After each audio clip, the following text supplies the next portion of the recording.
Assalamualaikum warahmatullahi wabarakatuh.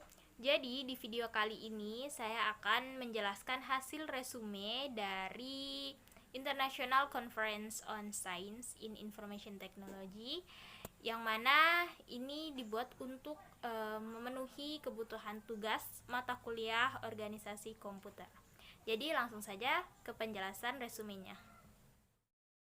Oke, jadi langsung saja kita ke penjelasan hasil resumenya. Jadi untuk materi pertama, materi utama kemarin itu dibawakan oleh Bapak Kanazawa, di mana materi penelitiannya mengenai 3 dimensi rekonstruksi. Jadi beberapa hal penting yang disampaikan oleh beliau, yang mana yang pertama yaitu pengenalan aktivitas pencarian, dan yang kedua ada mengenai analisis citra drone, di mana ini dapat dilakukan dengan 2 cara, yaitu rekonstruksi 3 dimensi dari video drone dan deteksi dan pengenalan objek di permukaan. Yang ketiga ada analisis citra GPR, yang mana dapat dilakukan dengan 3 cara, yaitu interpolasi gambar GPR visualisasi 3D, dan deteksi dan pengenalan objek dalam gambar GPR. Nah, materi penelitian yang kedua yaitu mengenai a new concept in reproduction stage of genetic algorithm for rainfall prediction, yang dimana kemarin ini materinya dibawakan oleh Bapak Arif Bramanto Wicaksono Putra. Jadi prediksi curah hujan itu yang mempertimbangkan variabel iklim seperti suhu udara, kelembapan udara, tekanan udara, dan kecepatan angin dikategorikan dalam proses stokastik non-stasioner. Pemodelan data time series presipitasi dilakukan dengan menggunakan model MISO AirX. Algoritma generik GA digunakan untuk mengoptimalkan koefisien keseluruhan model sehingga hasil yang diperoleh cukup akurat. Sebuah konsep baru dalam tahap reproduktif yang disebut cleavage self atau CS dirancang untuk meningkatkan kinerja GA dalam hal kecepatan dan ketepatan proses prediksi. Nah, permasalahannya dari penelitian beliau yaitu jumlah hari hujan dalam 1 bulan mempengaruhi jumlah curah hujan. Data curah hujan dapat dikategorikan sebagai data waktu dengan pola musiman dan non-stasioner. Akan lebih menarik bila kejadian hujan disertai dengan kondisi lain seperti suhu udara, kelembapan udara, tekanan udara, dan kecepatan angin. Skema evolusi genetik untuk pemodelan data deret waktu curah hujan yang mendefinisikan individu. Jadi individu adalah suatu komposisi nilai yang menyatakan suatu solusi terhadap suatu masalah. Koefisien determinasi dalam model rangkaian presipitasi meliputi optimasi, yaitu bagaimana menentukan koefisien model seperti ET sama dengan 0. Kemudian ada juga poin mengenai penentuan bentuk. Jadi kromosom ada berbagai macam bentuk kromosom. Kromosom biner terbentuk dari gen yang memiliki nilai 0 dan 1. Kromosom float atau integer terbentuk dari gen yang memiliki nilai pecahan atau nilai integer. Kemudian kromosom tali merupakan gen yang memiliki nilai string. Kromosom kombinatorial terbentuk dari gen yang dinilai dari urutannya. Penelitian ini menggunakan kromosom apung. Dan poin yang berikutnya mengenai penentuan nilai fitness. Nilai fitness ini merupakan ukuran seberapa baik solusi yang diungkapkan maksimum. Dalam penelitian ini, fungsi objektif diberikan oleh FR sama dengan ET, sehingga nilai fitness dapat dinyatakan sebagai fitness sama dengan 1 per 1 tambah FR. Jika FR sama dengan 0, maka kebugaran sama dengan 1 oleh seorang individu. GA bertujuan untuk menemukan nilai kebugaran. Kemudian mengenai pembangunan data dan decoding, konversi dari individu ke solusi. Setiap gen dalam individu yang merupakan koefisien model perlu didekodekan untuk mendapatkan solusi perkiraan. Setiap koefisien dikalikan dengan data deret waktu yang sesuai untuk mendapatkan 12 nilai prediksi.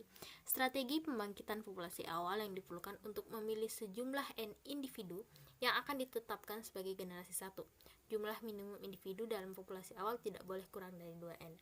Dan yang terakhir, poin yang terakhir beliau sampaikan mengenai elitisme adalah pemilihan individu yang memiliki kebugaran terbaik sebagai individu yang unggul. Di setiap generasi, nilai fitness terbaik dari seorang individu akan dibandingkan dengan elitisme. Jika lebih besar dari elitisme, maka individu tersebut akan menjadi elitisme.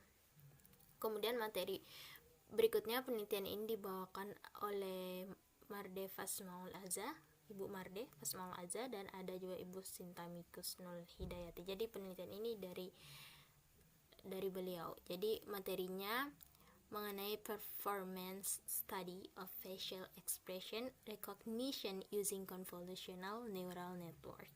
Ekspresi wajah adalah bentuk komunikasi manusia yang berbentuk nonverbal. Penelitian ini mengeksplorasi teknik pembelajaran dalam berbasis jaringan saraf konvolusional. Pendekatan metode konvolusional terdiri dari 3 tahap, yaitu persiapan, ekstraksi ciri, dan klasifikasi. Jaringan saraf konvolusional adalah jenis pembelajaran mendalam berbasis jaringan saraf yang digunakan untuk menganalisis gambar visual. CNN banyak digunakan untuk mendeteksi dan mengenali objek. Arsitektur CNN dibagi menjadi 2 bagian besar, yaitu lapisan ekstraksi fitur dan lapisan yang sepenuhnya terhubung. Dan di sini ada juga You Only Look Once atau YOLO, adalah arsitektur pembelajaran yang dirancang untuk mendeteksi metode pendeteksian objek. Selain itu, YOLO tahap pertama merupakan kontak pembatas yang memprediksi ada tidaknya suatu objek, kemudian menggabungkannya dengan CNN untuk menentukan objek apa yang berada di dalam kotak pembatas. Sistem desain terdiri dari 3 proses utama, ada deteksi wajah, proses awal, pengenalan ekspresi wajah. Deteksi wajah digunakan untuk menghilangkan area gambar yang tidak relevan. Proses awal menggunakan transformasi geometris untuk menambahkan variasi dari dataset. Kemudian pengenalan ekspresi wajah meliputi 2 bagian, yaitu pelatihan dan pengujian. Bagian pelatihan ini bertujuan untuk mengembangkan model pengklasifikasi yang nantinya digunakan dalam pengujian untuk mengenali ekspresi wajah pada citra. Materi yang berikutnya dibawakan oleh Bapak Arya Raffi. Penelitian beliau juga di mana materinya mengenai pendeteksian penyakit ubi. Jadi ubi kayu merupakan tanaman yang banyak terdapat di Indonesia, Provinsi Lampung yang terbesar. Salah satu manfaat singkong adalah sebagai pengganti nasi. Selain itu, singkong yang merupakan bahan pangan pokok di beberapa daerah.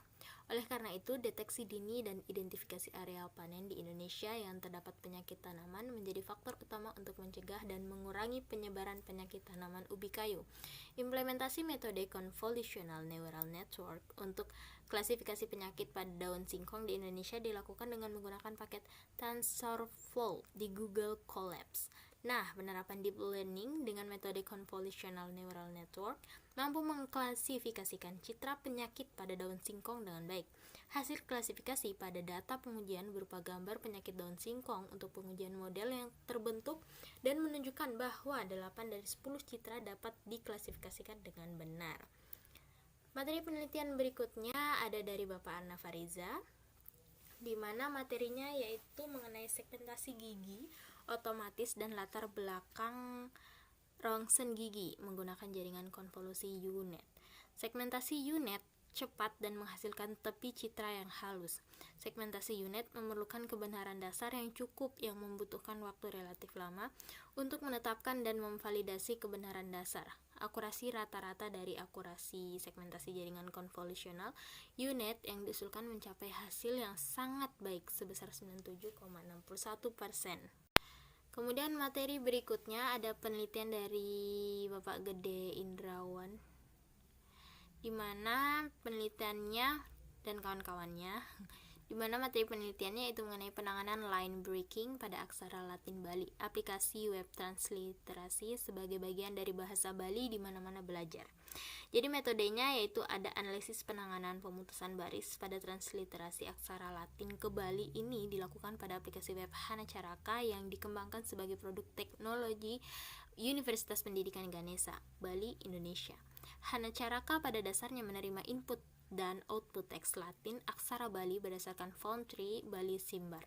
Melalui percobaan tersebut, penanganannya secara online breaking memberikan hasil transliterasi yang baik karena diterapkan algoritma khusus.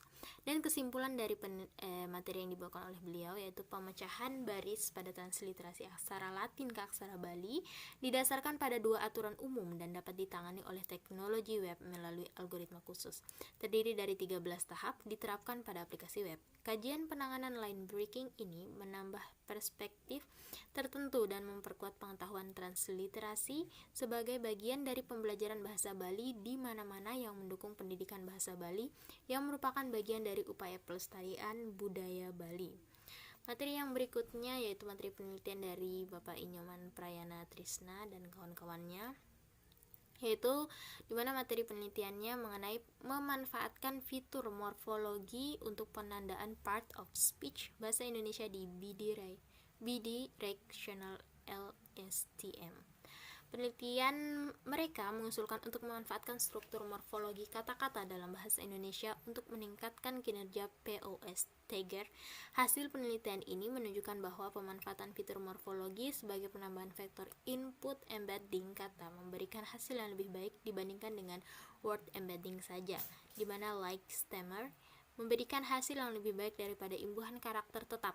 Namun, jika embedding kata dikesampingkan dan indeks kata digunakan sebagai vektor kata, maka imbuhan karakter tetap memberikan hasil yang lebih baik daripada like stammer, karena imbuhan karakter tetap dapat mempresentasikan kata yang berbeda secara lebih beragam dibandingkan like stammer. Kemudian, materi yang berikutnya dibawakan oleh Bapak Mutomo Pujianto.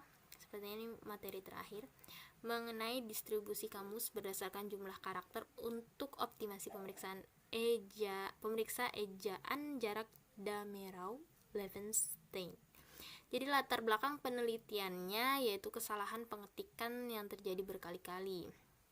Jadi beberapa metode pengecekan ejaan kata, ada metode Jarrow-Winkler distance, Levenstein distance, dan Damerau-Levenstein distance. Kerugian Damerau-Levenstein distance yaitu waktu pengerjaan yang lama, terutama dengan kamus berukuran besar. Beberapa contoh kesalahan yang sering terjadi: kesalahan dalam mengganti satu karakter seperti huruf sayang menjadi sayan pakai H, kesalahan penyisipan satu karakter seperti kata sayang menjadi sayang double A, salah dengan menghilangkan satu karakter seperti kata sayang menjadi sayan G-nya hilang, kesalahan dalam menukar dua karakter yang berdekatan seperti kata sayang menjadi sayagen, jadi G dengan N-nya tertukar, error pada dua kata yang tidak diberi spasi seperti kata sayang aku menjadi sayang aku. Jadi kesimpulan dari penelitian beliau, baik menggunakan SD maupun DD, algoritma DLD menghasilkan nilai akurasi yang sama, edit jarak 1 dan 2:75%, edit jarak 3:83%. Semakin banyak karakter yang diperiksa, semakin lama waktu pengerjaan yang dibutuhkan. Banyaknya karakter dalam data yang diperiksa juga mempengaruhi waktu pengerjaan. Oh, ternyata masih ada materi terakhir dari Ibu Trisna Ari Rosinta, di mana materi penelitiannya mengenai identifikasi dimensi yang sesuai pada penggunaan fusion cubes, sinonim, hypernym, dan hiponim. Jadi kebutuhan analisis yang kompleks dari para pengambil keputusan mungkin memerlukan berbagai data kubus yang terbesar di kubus heterogen. Para pembuat keputusan perlu mendapatkan sebanyak mungkin yang relevan sesuai dengan permintaan mereka.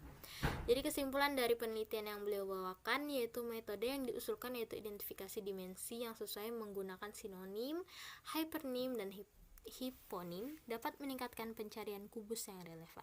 Tingkat kesalahan dengan fusi bukan kubus relevan dari metode yang diusulkan lebih tinggi daripada metode yang hanya menggunakan sinonim tetapi tidak signifikan. Berdasarkan F-measure yaitu skor keseimbangan antara recall dan presisi, metode yang diusulkan memiliki nilai F-measure yang lebih baik daripada sinonim saja. Oke, jika ada kesalahan kata ataupun kesalahan dalam membuat resume, saya mohon maaf yang sebesar-besarnya. Jadi itulah hasil penjelasan video resume dari saya. Terima kasih sudah menonton. Wassalamualaikum warahmatullahi wabarakatuh.